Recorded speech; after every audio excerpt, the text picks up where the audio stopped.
মুর্শিদাবাদে বাবরি মসজিদের নাম আব্দুল কালাম আজাদের নামে হোক, দাবি বিজেপি যুবনেতা সৌমিক গাঙ্গুলির। জয় শ্রীরাম, ভারত মাতা কি জয়। মুর্শিদাবাদে বাবরের নামে মসজিদ হতে দেব না, দেব না, দেব না।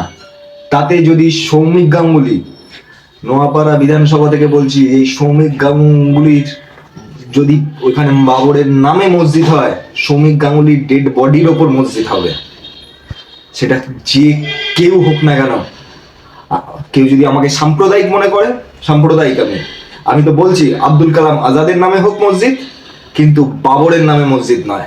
বাবরের নামে মসজিদ হলে এই কট্টর সৌমিক গাঙ্গুলি বলছি, সেটা আমাকে কট্টর বলুক আর যাই বলুক না কেন, ওইখানে বাবরের নামে মসজিদ হতে দেব না এই সৌমিক গাঙ্গুলির প্রাণ থাকতে।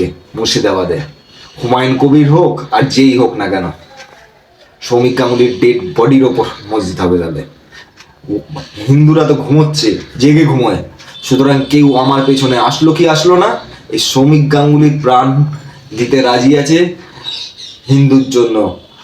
আগে ওইখানে অন্য নামে হোক, কিন্তু বাবরের নামে নয়।